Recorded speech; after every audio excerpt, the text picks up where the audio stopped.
नमस्कार प्यारे बच्चों, एजुसेट के इस टेलीकास्ट में आप सभी का स्वागत है।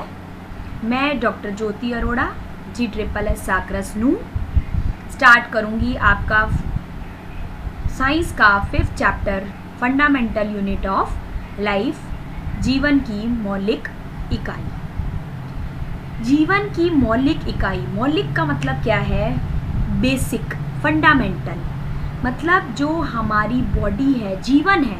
नॉट, हम बॉडी की बात सिर्फ नहीं करेंगे यहाँ पर, हम बात करेंगे कि जीवन, जिस जिस चीज़ में जीवन है, जो सजीव चीज़ है, उसकी सबसे छोटी से छोटी फंडामेंटल यूनिट, मौलिक इकाई क्या है? किससे जो हमारा जीवन है वो किस चीज़ से सबसे छोटी ऐसी क्या चीज़ है जिससे मिलकर वो बना हुआ है। हम बॉडी कोई भी ले लें, हम प्लांट्स ले लें, एनिमल्स ले लें, तो हमें ये पता है कि हम बाहर के जो उनके ऑर्गन्स हैं, हाथ है, पैर है, नाक, आँख, कान, सब हमें दिखाई दे रहा है। बॉडी के अंदर भी हमें पता है कि हार्ट अगर हम देखना चाहें आँखों से दिख सकता है, अगर हम अपनी लंग्स देखना चाहें तो दिख सकते हैं, स्मॉल इंटेस्टाइन, लार्ज इंटेस्टाइन, ये सारी चीज़ें जो हैं वो हमें दिख सकती हैं। बट उससे भी क्या कोई छोटी चीज़ है जिससे कि वो मिलके बने हुए हैं? ये हमें इस चैप्टर में देखना है कि क्या कोई ऐसी चीज़ है जिससे मिलके वो इतनी बड़ी बड़ी चीज़ें बनी हुई हैं। अब जैसे ये मकान है, पूरा हमारा घर है, अब वो घर अगर हम बात करते हैं तो ऐसा तो नहीं है कि घर सीधा बन गया, उसके अंदर कोई छोटी चीज़ लगी हुई होगी ना। सबसे छोटी से छोटी चीज़ से हमने स्टार्ट किया होगा, सीधा तो कमरा नहीं बन गया। तो हमने किससे बनाया? वो ईंटों से बनाया, ठीक है। तो ईंट क्या है? इस घर की मौलिक इकाई है, फंडामेंटल यूनिट है, जिससे मिलके पूरा घर बन गया। इसी तरीके से जो सजीव चीज़ है, जिसमें जीवन है, वो किससे मिलके बना हुआ है? छोटी से छोटी किस चीज़ से मिलके बना हुआ है, वो इस चैप्टर में हम करेंगे, ठीक है। तो जीवन की मौलिक इकाई, फंडामेंटल यूनिट ऑफ लाइफ। तो अब क्या हुआ कि बहुत सारे साइंटिस्ट होते हैं, डिस्कवरीज करते रहते हैं, बट यही किस्मत की कह लो, लक की बात कह लो, डिटर्मिनेशन की बात कह लो कि किस साइंटिस्ट के नाम पे क्या चीज़ आई। तो क्या हुआ, रॉबर्ट हुक नाम का एक साइंटिस्ट थे, उन्होंने क्या किया, एक पेड़ लिया, कॉर्क का पेड़ लिया, जिसकी बार्क छाल निकाली और उसका एक छोटा सा उन्होंने टुकड़ा ले लिया। उन्होंने इस कॉर्क के पतले टुकड़े की जांच की, उन्होंने काफ़ी डिस्कवरीज, काफ़ी इसकी ऑब्जर्वेशंस की कि क्या है क्या नहीं है उसके अंदर। तो उन्होंने क्या पाया कि इसकी संरचना विभिन्न अपार्टमेंटों से युक्त छत्ते की संरचना से मिलती जुलती थी। उनको ये समझ में आया कि जो वो टुकड़ा था उसके अंदर छोटे छोटे अपार्टमेंट्स बने हुए हैं, मतलब छोटे छोटे कमरे बने हुए हैं, और वो किस तरीके से लगता है जैसे मधुमक्खी का छत्ता होता है, ठीक है। तो मधुमक्खी के छत्ते की तरह वो उनको लगा, और उसमें उनको पता चला कि कुछ कुछ छोटे छोटे अपार्टमेंट्स मिले हुए हैं। और उन्होंने ऐसा कैसे देखा? दिख तो कुछ रहा ही नहीं है। हम ऐसे तो हम भी पेड़ की छाल उतार के देख ले, हमें कुछ दिखता है? नहीं दिखता। उन्होंने ऐसा काम जो किया वो स्व डिज़ाइन माइक्रोस्कोप के माध्यम से किया। अपने आप उन्होंने माइक्रोस्कोप डिज़ाइन किया और उसके बाद उन्होंने ये काम किया। तो माइक्रोस्कोप जो उन्होंने डिज़ाइन किया वो इस तरीके की शेप थी उसकी। तो ये माइक्रोस्कोप है, इसके अंदर उसने नीचे स्लाइड रखी, वो बार्क का टुकड़ा रखा, और ऊपर से जो है आई पीस जहाँ पर आपका लिखा हुआ है वहाँ से उन्होंने आँख लगा के, आईज वो जो लेंस लगाया हुआ है, और आँख से उन्होंने देखा। तो नीचे उनको जो माइक्रोस्कोप में दिखाई दिया कि उसकी जो संरचना थी उस बार के अंदर उनको क्या दिखा, एक अपार्टमेंट्स टाइप दिखे, जिसको छत्ते की तरह उन्होंने देखा। तो उन्होंने इन स्मॉल जो छोटे छोटे बक्से थे, जो उसने बोला कि अपार्टमेंट्स थे, छोटे छोटे बक्से थे, छोटे छोटे बॉक्स जो उनको दिख रहे थे, उनको उन्होंने क्या नाम दिया? कोशिका का नाम दिया। किसका नाम दिया? कोशिका का, या सेल का नाम दिया, ठीक है। तो इसका मतलब क्या हुआ कि कोशिकाओं की खोज किसने की? सबसे पहले रॉबर्ट हुक ने की 1665 में। अब देखो 1635 से लेकर 1703 तक का उनका वो था, स्पैन था, लाइफ स्पैन था। तो इतनी छोटी एज में देखो, 1635 में वो पैदा हुए और 1665 में कितने साल के? Hardly 30 years old. और उस टाइम पे जब कुछ भी नहीं हुआ करता था, अब तो फिर भी आप देख रहे हो कि कितना सारी चीज़ें जो हैं वो अवेलेबल हैं, ठीक है। तो इतनी सारी जो चीज़ें अवेलेबल हैं, इतनी सारे इंस्ट्रूमेंट्स अवेलेबल हैं, इतनी सारी टेक्नोलॉजीज़ अवेलेबल हैं, तब इतना टाइम लग जाता है साइंटिस्ट को काम करते करते। इन्होंने देखो उस टाइम पे डिज़ाइन किया, माइक्रोस्कोप भी डिज़ाइन किया, कुछ भी पता नहीं था इसके बारे में, तो इन सब चीज़ों की डिस्कवरी उन्होंने कितने ईयर्स में कर ली थी? 30 ईयर्स में कर ली। तो कोशिकाओं की खोज फिर किसने की? सर्वप्रथम रॉबर्ट हुक ने की। कब की? 1665 में, ठीक है। तो ये थी हमारी डिस्कवरी ऑफ सेल। अब उन्होंने बहुत सारे और एक्सपेरिमेंट्स किए, हम भी इस चीज़ को एक्सपेरिमेंट जो है वो घर पे कर सकते हैं। कैसे कर सकते हैं? तो इसके लिए हम एक एक्टिविटी अगर हम करना चाहें, किस तरीके से, हमने प्याज लिया, ठीक है, प्याज का एक टुकड़ा काट लो, इसी तरीके से आप आलू का टुकड़ा भी काट सकते हो। तो किसी भी तरीके का आप कोई भी जो चीज़ है, सब्जी है, या हम इनफैक्ट एक मांस का टुकड़ा भी ले सकते हैं, ठीक है ना। बट वही है कि मांस का टुकड़ा हम कैसे लें, तो इसीलिए उसने एक वैसी चीज़ से, वेजिटेरियन टाइप की चीज़ से उसने ये कि हम एक्सपेरिमेंट कोई भी घर पे कर सकते हैं। प्याज का बल्ब लिया, उसने छोटा सा टुकड़ा भर लिया, और वॉच ग्लास में उसने थोड़ा सा वॉच ग्लास में पानी लिया और उसको उसने रख दिया उसके अंदर, ठीक है। तो अब उसने उसके बाद क्या किया, और छिलके के छोटे टुकड़े को स्लाइड पर ट्रांसफ़र करा, ठीक है। हम करेंगे हम, ये गतिविधि है, हम घर पे भी इसको लैब में, नॉट घर पे मैं नहीं कह सकती क्योंकि माइक्रोस्कोप हमारे पास अवेलेबल नहीं है, तो इनको हम क्या कर सकते हैं, लैब में आराम से कर सकते हैं। वहाँ पर हमारे पास वॉच ग्लास भी है, गोल सी होती है जो, उसके बाद हमारे पास माइक्रोस्कोप भी है, स्लाइड्स भी होती है छोटी रेक्टेंगल शेप की, ठीक है। जब लैब में हम जाएंगे थोड़ा थोड़ा धीरे धीरे, इसके बाद हम एक्सपेरिमेंट्स भी आपको हम इसमें ही करके दिखाएंगे। तो उसने उसको क्या किया, छोटे से टुकड़े को स्लाइड पर रख दिया, और स्लाइड पर भी क्या हम करेंगे, स्लाइड पर भी थोड़ा सा पानी रखेंगे ताकि वो सूख ना जाए, ठीक है। उसके बाद क्या हुआ कि प्याज के छिलके पर हमने क्या डाला, आयोडीन का घोल डाला, क्योंकि वैसे जो है जो सेल होते हैं वो कलर नहीं देते, ऐसे नहीं दिखते हैं, तो उसमें अगर हम आयोडीन का घोल डाल देंगे तो वो हमें आराम से माइक्रोस्कोप में कलर्ड चीज़ें दिखाई दे जाएंगी। तो हम इस प्रकार की संरचना हमें इसके अंदर दिख जाएगी कि ये जो हमारा ये क्या है, हमारे ये सेल्स बने हुए हैं छोटे छोटे, और इसके अंदर देख रहे हो तुम छोटे छोटे कमरे हैं, अपार्टमेंट्स दिख रहे हैं सबको। तो ये अपार्टमेंट छोटे छोटे बने हुए हैं, छोटी छोटी बिंदियाँ भी बीच में लगी हुई हैं। जो बिंदियाँ होती हैं इनको न्यूक्लियस कहते हैं, वो हम बाद में करेंगे, ठीक है। तो ये हम जो है वो बाद में देखेंगे कि क्या न्यूक्लियस होता है। इस डायग्राम पे आप देख रहे होंगे 3 चीज़ें लिखी हुई हैं, सेल वॉल, साइटोप्लाज्म और न्यूक्लियस। ये चीज़ें, जो तीनों चीज़ें हैं, ये हम बाद में अभी करेंगे, जैसे जैसे हम ये चैप्टर को आगे कंटिन्यू करेंगे। तो जब हम प्याज का एक छोटा सा टुकड़ा जब हम स्लाइड पे रखेंगे और माइक्रोस्कोप से देखेंगे तो हमें इस तरीके की संरचना उसमें दिखाई देगी, जो कि रॉबर्ट हुक को कितने साल पहले, आप मान सकते हो ना कितने साल हो गए उसको, 1635 में उसने, 1665 में उसने किया, और अब देख लो तुम 2021 चल रहा है, तो कितने साल पहले, 300 साल के आसपास पहले उसको इस तरीके की संरचना दिखाई दी थी, ठीक है। तो क्या है कि ये छोटी छोटी संरचनाएं जो हम देख सकते हैं, प्याज के बल्ब की मूल निर्माण इकाइयां हैं, बेसिक बिल्डिंग यूनिट्स हैं, ठीक है। तो प्याज जो है इन छोटे छोटे यूनिट से मिलकर बना हुआ होता है। तो इसी तरीके से जो भी हम आसपास जीव देखते हैं वे सभी कोशिकाओं से बने होते हैं। All organisms around us are made up of cells, ठीक है। तो जो भी, मैं यही कह रही हूँ ना, मांस का टुकड़ा भी अगर आप लोगे, हार्ट का एक कोई छोटा सा टुकड़ा, किसी भी चीज़ का टुकड़ा लोगे, एनिमल के कोई टुकड़ा लोगे, प्लांट्स का किसी भी चीज़ का आप टुकड़ा ले सकते हो, आप ह्यूमन बीइंग्स का टुकड़ा ले सकते हो। तो ये जो सारी चीज़ें हैं, इनका जब आप टुकड़ा लोगे तो माइक्रोस्कोप में जो है वो हमें क्या से दिखाई देगा, इसी तरीके से डिफरेंट डिफरेंट संरचनाएं दिखाई देंगी, जो कि क्या है, सेल्स होती है, ठीक है। तो जो भी चीज़ है, तो सेल को हम किससे कंपेयर कर सकते हैं, ईंट से कंपेयर कर सकते हैं, जो कि हमारे घरों में बनी होती है। जो घर बना होता है वो ईंट से बना होता है, जो कि पर ये है कि हम अब घरों को सजा देते हैं, ठीक है। तो बट अगर हम घर तोड़ेंगे तो छोटी चीज़ क्या निकलेगी, ईंट निकलेगी। ऐसे ही जब हम बॉडी को छोटे छोटे टुकड़ों में, हम आप कह सकते हो कि तोड़ लेते हैं, कोई भी प्लांट्स होते हैं उसको तोड़ लेते हैं या आप उसको देखते हैं, तो क्या निकलता है उसमें से, सेल निकलता है, ठीक है। तो सेल से ही क्या बने होते हैं, सारे के सारे जीव बने होते हैं।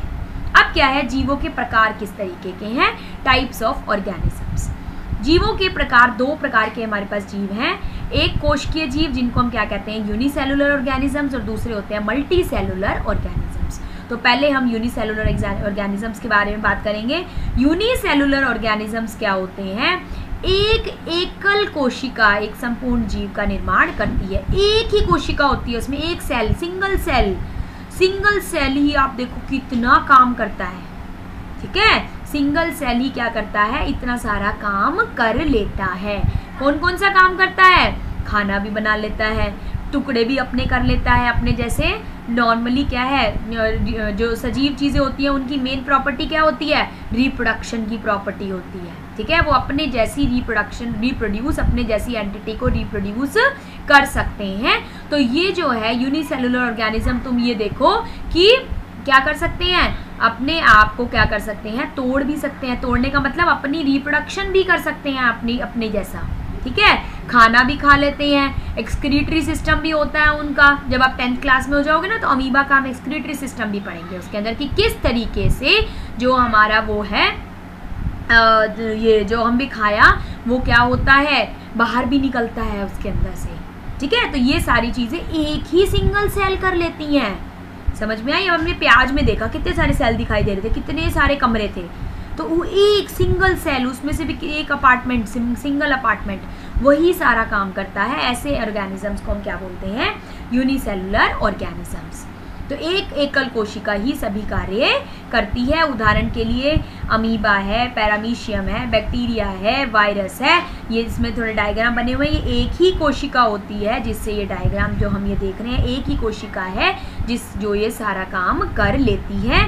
अमीबा, पैरामीशियम, बैक्टीरिया और यीस्ट वगैरह ये जो है यूनिसेलुलर ऑर्गेनिजम्स के एग्जाम्पल्स हैं। ठीक है, नेक्स्ट हमारे पास आता है जीवों के प्रकार में बहुकोशिकीय जीव। बहुकोशिकीय जीव क्या होते हैं, मल्टी सेलुलर ऑर्गेनिज्म, जैसे कि हम।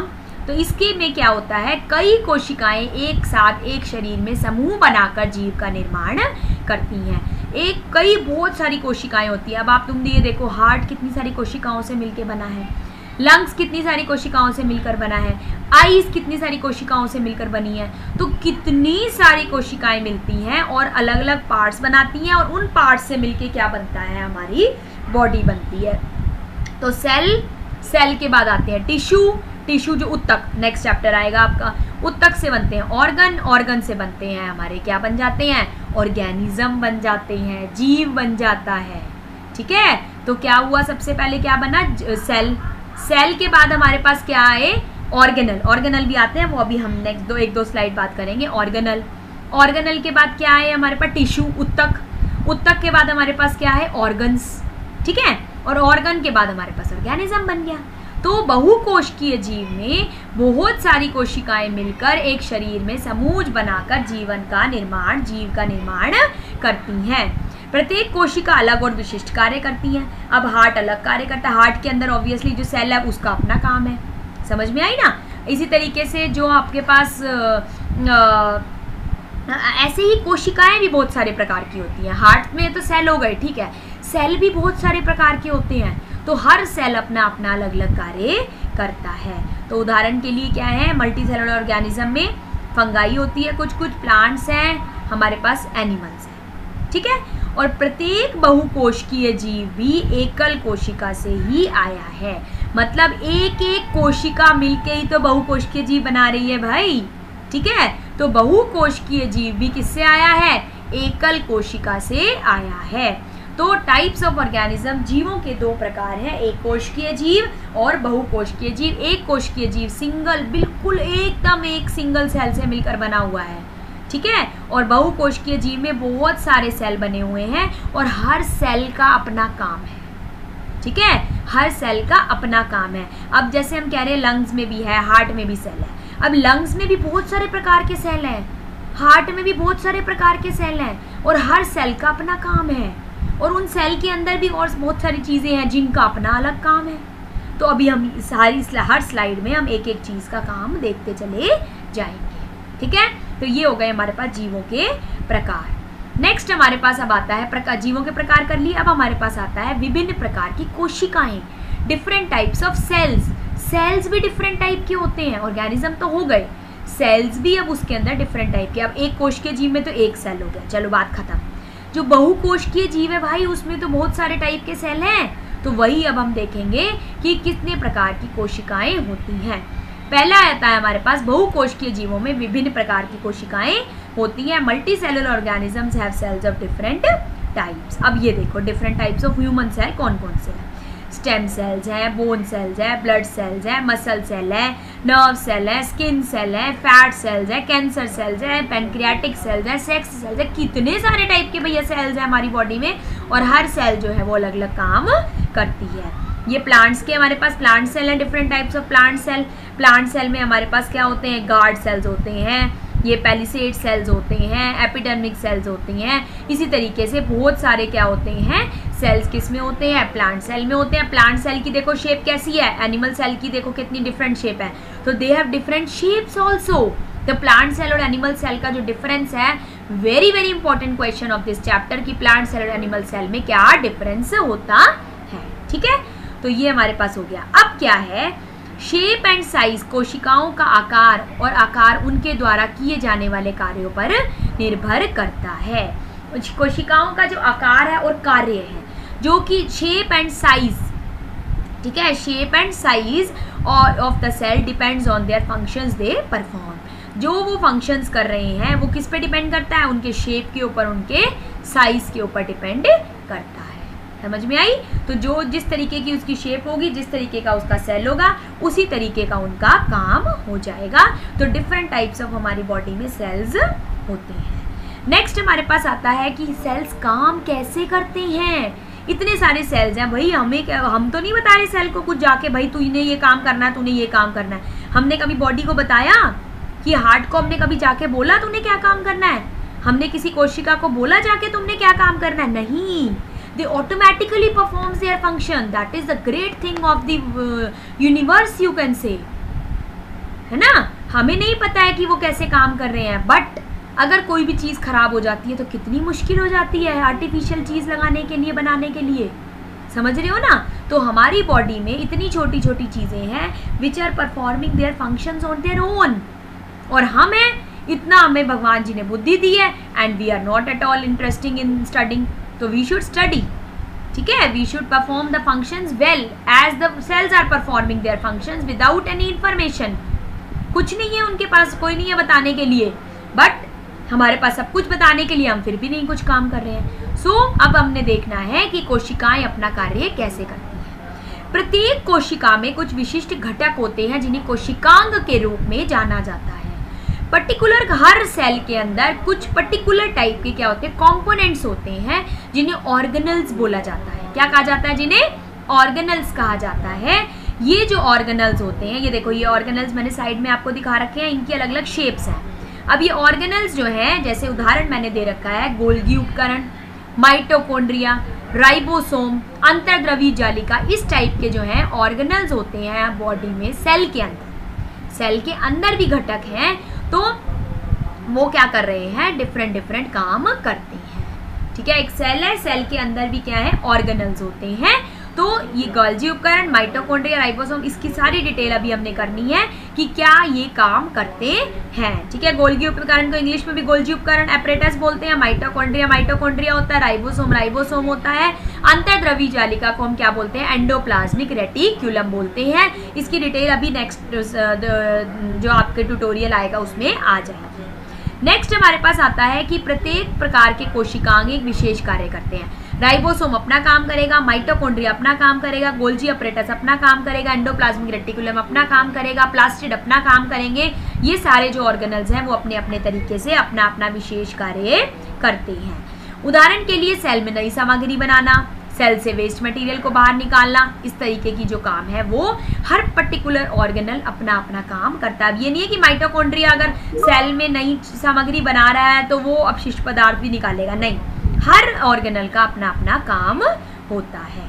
ठीक है, उसके बाद हमारे पास आता है कि नेक्स्ट हमारे पास है, ये कोशिकांग मिलकर क्या करते हैं, मूल इकाई का निर्माण करते हैं जिसे कोशिका कहते हैं। तो सबसे छोटे हो गए कोशिकांग, फिर उससे क्या मिलके बन गए, कोशिका मिलकर बन गई। और सभी कोशिकाओं में समान अंगक पाए जाते हैं उनके कार्यों और जीवों की परवाह किए बिना जिसमें वो पाए जाते हैं। All cells are found to have same organelles irrespective of their functions and organisms in which they are found. Organism मतलब ये नहीं है कि हिरन में कुछ और मिलेगा ऑर्गेनल, बुफेलो में कोई और ऑर्गेनल मिल जाएगा, लॉयन में कोई और ऑर्गेनल मिलेगा, नहीं, हर ऑर्गेनिज्म में सेम ऑर्गेनल होते हैं। पहली बात ये। दूसरी बात क्या है कि हर सेल में पर्टिकुलर ऑर्गेनल, सेम ऑर्गेनल पाए जाते हैं, चाहे वो हार्ट का सेल हो, चाहे वो ब्रेन का सेल हो, चाहे वो स्टेम का सेल हो, चाहे वो रूट का सेल हो, चाहे वो लंग्स का सेल हो, जितने भी सेल्स हैं सबके अंदर सेम ऑर्गेनल्स पाए जाएंगे और सबका अपना अपना काम होगा। और पर्टिकुलर ऑर्गेनिज्म कोई भी हो, हर ऑर्गेनिज्म में वो जो है ऑर्गेनल पाया जाएगा, उसका काम भी फिक्स रहेगा। अगर माइटोकॉन्ड्रिया का काम है ऊर्जा देना, ऊर्जा की सामग्री बनाना, तो वो ऊर्जा ही बनाएगा, चाहे वो लायन हो, चाहे वो टाइगर हो, चाहे वो प्लांट हो, चाहे वो ह्यूमन बॉडी हो, चाहे वो कोई भी एनिमल हो, चाहे कोई भी वो जानवर हो। समझ में आई बात की? तो ये पॉइंट बहुत ज़्यादा इंपॉर्टेंट है कि सभी कोशिकाओं में समान अंगक पाए जाते हैं, हर सेल के अंदर ऑर्गेनल सेम होते हैं और हर ऑर्गेनल का काम फिक्स होता है, चाहे वो किसी भी सेल में हो। समझ में आई बात की? तो हर सेल में ऑर्गेनल्स होंगे और हर ऑर्गेनल का अपना काम होगा। तो ऑर्गेनल से बने और सेल्स, सेल से बने टिश्यू, टिश्यू से बने ऑर्गन, ऑर्गन से बना ऑर्गेनिज्म। आगे बात समझ? अब क्या है, फिर से हम बात करते हैं कि सेल किससे बना हुआ होता है। What a cell is made up of. लगभग हर कोशिकाओं में निम्नलिखित विशेषताएं होती हैं। हर सेल जो है वो क्या बना होता है, फिक्स चीज़ों से बना हुआ है। जो अभी तो हमने देखा कि ऑर्गेनल से बना है, ठीक है, ऑर्गेनल तो उसके अंदर का पार्ट हो गया। बाहर क्या होता है उसके, समझ में आई ना, बाहर क्या होता है उसके? तो सबसे पहली चीज़ हमारे पास क्या आती है, बाहर उसके क्या होता है, प्लाज्मा झिल्ली या कोशिका झिल्ली होती है। प्लाज्मा मेम्ब्रेन और सेल मेम्ब्रेन होता है। दूसरी चीज क्या है उसके पास, कोशिका भित्ति होती है। क्या होता है उसमें, कोशिका भित्ति, सेल वॉल होती है, ठीक है, सेल वॉल। तीसरा क्या है, केंद्रक होता है, न्यूक्लियस होता है। अब देखो तुम घर हम बना रहे हैं, घर की दीवारें होंगी, बिल्कुल होंगी, तो वो वॉल होगी, ठीक है। केंद्रक होगा, कोई ना कोई सेंटर पॉइंट तो होगा ना। जैसे हम कहते हैं लोबी हमने बनाई, लोबी किस काम की होती है, लोबी मतलब सेंटर पॉइंट होता है। वो कोई भी कमरे का दरवाजा जो है वो लोबी में खुलेगा, ऐसे ही बनाते हैं ना, किचन का भी दरवाजा खुलता है, बाथरूम का भी, ड्राइंग रूम का भी और रूम्स का भी दरवाजा खुलता है। उसको हम क्या बोलते हैं, केंद्रक, न्यूक्लियस, सेंटर बोलते हैं उसको, ठीक है। नेक्स्ट हमारे पास आता है कोशिका द्रव्य। अब क्या होता है, सेल जो है हमें पता है हमारी बॉडी में 70% पानी है, ठीक है। अब ये जो 70% पानी है, ये 70% पानी ऑब्वियसली फिर सेल के अंदर भी तो पानी होगा भाई। तो सेल के अंदर क्या होता है, जो द्रव्य होता है, जो लिक्विड पार्ट होता है, उसको हम क्या बोलते हैं, उसका कोशिका द्रव्य बोलते हैं, जिसको हम इंग्लिश में क्या बोलते हैं, साइटोप्लाज्म बोला जाता है, ठीक है। तो लगभग हर कोशिका में निम्नलिखित विशेषताएं जो हैं वो पाई जाती हैं और कोशिकांग तो हम देख ही चुके हैं, ठीक है। तो कोशिकांग तो हो गए, मेन पाए जाएंगे। उसके अलावा उसमें कोशिका द्रव्य भी होगा, उसके अलावा उसमें केंद्रक भी होगा, उसके अलावा उसमें कोशिका भित्ति, उसकी दीवार भी होगी। दीवार भी तो होगी ना भैया, सेल ऐसे तो सारे मिक्स हो जाए एक दूसरे से, हो सकते हैं ना मिक्स, बट हमें उनको मिक्स नहीं करना है क्योंकि हर सेल की अपनी क्वालिटी है, हर सेल अपना काम कर रहा है, ठीक है। तो ये क्या करते हैं, कोशिका भित्ति तो हर एक की होती है।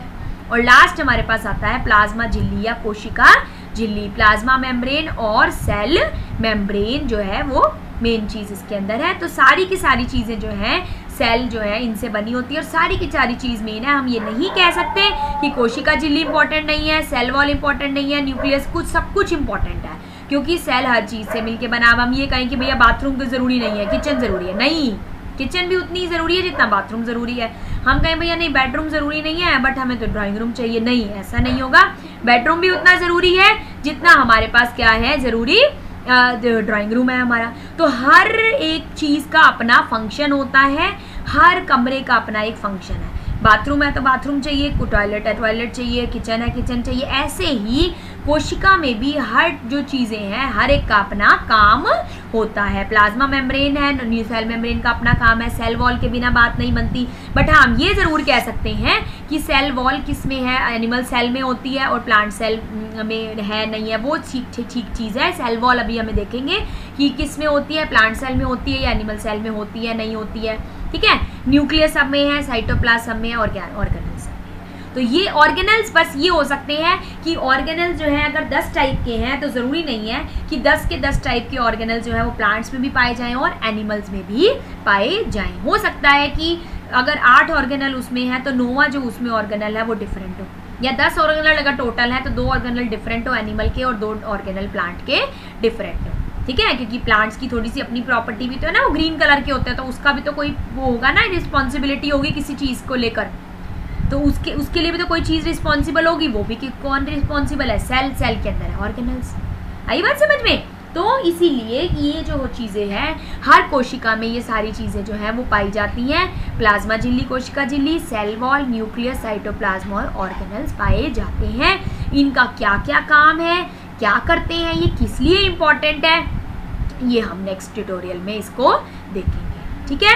अब हम देख लेते हैं, थोड़ा सा रिकैप कर लेते हैं, रिकॉल कर लेते हैं, रिवीजन कर लेते हैं कि कोशिका की खोज किसने और कब की थी। Who and when cell is discovered, किसने डिस्कवर किया था? रॉबर्ट हुक ने, वेरी गुड। और कौन से ईयर में किया था? 1665 में किया था, ठीक है। नेक्स्ट हमारे पास है विभिन्न प्रकार के जीवों के बारे में बताएं, explain different types of organisms. कौन से डिफरेंट टाइप ऑफ ऑर्गेनिजम्स है? There are 2 different types of organisms, one is unicellular organism, one is multicellular organism. एक कोशिका जीव और बहुकोशिका जीव। एक कोशिका जीव में एक ही कोशिका जो है वो सारा काम कर लेती है, चाहे वो किसी तरीके का काम हो, और जो सांस भी लेना है, मैं बताया ना, जैसे सांस भी लेना है, रिप्रोडक्शन भी करना है, एक्सक्रीटरी सिस्टम का भी वो करना है, ये सारी चीज़ें वो कर लेते हैं। बट मल्टी सेलुलर ऑर्गेनिज्म में हर सेल का अपना काम है, इतने सारे उसके बॉडी पार्ट्स हैं, उसके अंदर इतने सारे सेल्स हैं, उतने अंदर इतने सारे ऑर्गेनल्स हैं। So these are 2 different types of organisms, one is unicellular, another is multicellular, ठीक है। नेक्स्ट है हमारे पास, प्रत्येक कोशिका में कुछ विशिष्ट घटक होते हैं जिन्हें डैश के रूप में जाना जाता है। Each cell got certain specific components which is known as, अभी बताया था ना मैंने, कोशिका के अंदर कौन से विशिष्ट घटक होते हैं? ऑर्गेनल्स, कोशिकांग, ठीक है। तो क्या होते हैं कोशिका के अंदर विशिष्ट घटक? कोशिकांग होते हैं, और इंग्लिश में हम इनको क्या बोलते हैं? ऑर्गेनल्स होते हैं, जिनका अपना अपना काम होता है, ठीक है। तो नेक्स्ट जो मॉड्यूल करेंगे नेक्स्ट क्लास में, we will start with the, जो हमने अभी ये लास्ट स्लाइड में देखा है कि हर कोशिका में क्या क्या विशेषताएं होती हैं, इनके बारे में जो है हमें देखना है कि ये क्या है, इसमें क्या इम्पोर्टेंस है इन सब की। देन और ऑर्गेनल्स के बारे में फिर हम उससे नेक्स्ट वाली क्लास में इसको फिनिश करेंगे। तो this was all about the today's lecture. Thank you so much for this class and for your attention.